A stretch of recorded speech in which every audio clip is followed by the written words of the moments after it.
Karen should have been killed. At least, that's what it looks like in the 1990 classic mob film Goodfellas. In it, Jimmy Conway gets rid of nearly everyone connected to the 1978 Lufthansa heist at Kennedy Airport. Among those he suspects of knowing too much is his best friend's wife, Karen. Given his worsening state of mind, he would want her dead. But did he really plan on killing her? And why would this have mattered? Goodfellas leaves a few things unanswered, and this is one of them. Based on the 1985 novel Wise Guy, Goodfellas depicts the real life and crimes of one crew in New York City's Lucchese crime family. It is narrated in part by mobster-turned-informant Henry Hill, played by Ray Liotta. Although the movie depicts Hill's accounts of actual events, Goodfellas does allow for some gray areas, a few of which involve Hill's wife, Karen, played by Lorraine Bracco. Sure, the movie shows Jimmy's intention to let Karen die, but it seems he hadn't planned on it. In fact, it is clear the idea came to him at the spur of the moment. The movie makes it clear where Jimmy's mind was going, which was to greenlight a purge. If Henry hadn't turned FBI informant, Jimmy might have not only whacked Henry, but Karen as well. What many don't know is that Karen complicates things more than any of them could have imagined. Karen is one of the reasons Tommy was killed.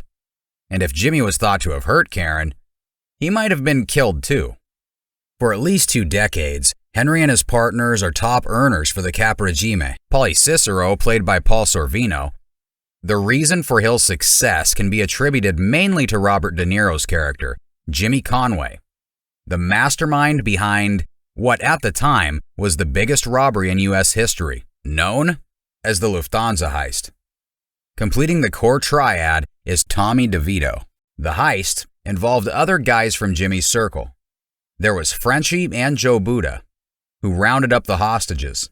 Of course, Tommy's sidekick, Frankie Carbone, who made the airport guard let them all in, Johnny Roast Beef, who made sure none of the hostages escaped to alert the authorities.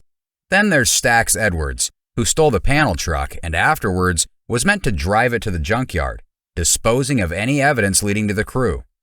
And who can forget Maury Kessler, the men's wig store owner who got the ball rolling by providing Henry with the tip for robbing the cargo terminal. Although Henry didn't participate in the actual robbery, Jimmy treats him to a little Christmas bonus for giving him the tip. At the same time, Jimmy tells him not to be a moron, like Frankie and Johnny. Times being good in the Hill household, Henry gives his wife a Christmas gift, and on top of that, surprises her with some cash for Hanukkah. What am I getting at? We have to assume that Karen knew a lot about what went on with Henry's crew. Given Jimmy's paranoia, he thought so too, placing Karen in a precarious position of falling off his safe list. He suspects she knows too much and will likely snitch after Henry is busted by the feds. How do we know this? We have to go back to the events after the heist. It isn't clear who exactly ordered the hit on Stax Edwards, but because he failed to drive their vehicle to the junkyard, he was the first to go. Portrayed by a yet unknown Samuel L. Jackson, Stax is shot by Tommy and Frankie Carbone in his apartment. The heist happens in December, and fresh from their success, the crew and their wives get together to celebrate the holidays. As they pour in, Jimmy notices something that makes him lose his temper. He gives a good tongue lashing to everyone who flaunts recent purchases of big-ticket items, like Johnny for a new car, and Frankie for his wife's fur coat. This entire night signals a turning point for Jimmy. He decides to sever his ties to the heist, save for a handful of people like Tommy and Henry. While at the party, we see Jimmy get this crazy look in his eyes, which can only mean one thing. The Christmas party will serve as a who's who of what is to become Jimmy's greatest hits, starting with Maury Kessler. But what is the first thing Jimmy asks Henry? He asks if Maury tells his wife everything. See where this is going? For the first time ever, Henry sees Jimmy freak out, but Henry is confident Jimmy doesn't consider him a problem or a potential snitch, because he's never asked Jimmy for anything. But more than that, he and Jimmy have a good thing going with the drugs from his Pittsburgh connection. So Jimmy goes on a killing spree, beginning with Maury, responsible for giving the Lufthansa tip. Notwithstanding, Maury is killed by Tommy on Jimmy's orders. with Frankie Carbone ready to help dispose of the body. Next on the list are Johnny Roast Beef and his wife, whose bodies are discovered inside a pink Cadillac. The bodies of a few other crew members roll out of a dump truck, including Frenchie's.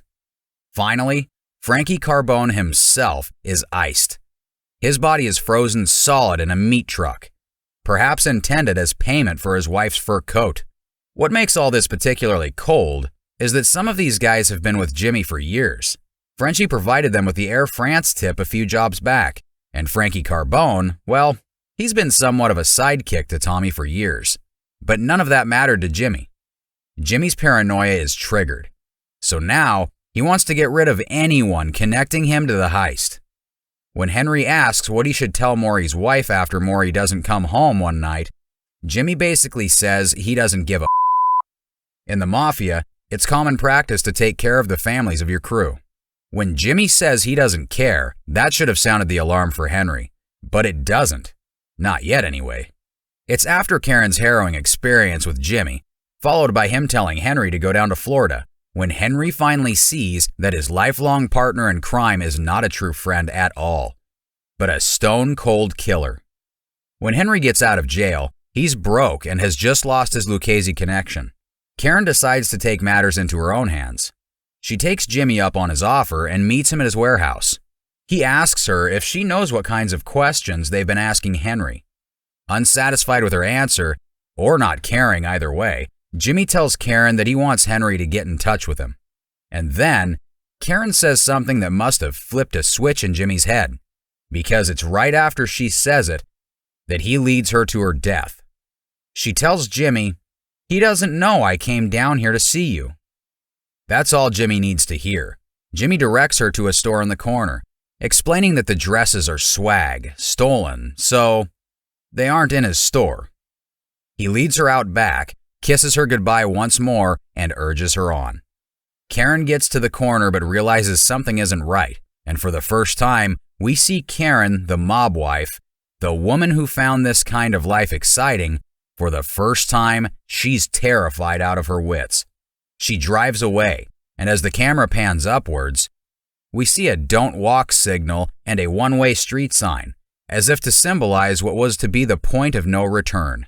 By the time Karen gets home to Henry, she's in tears, knowing just how close she had come to getting killed.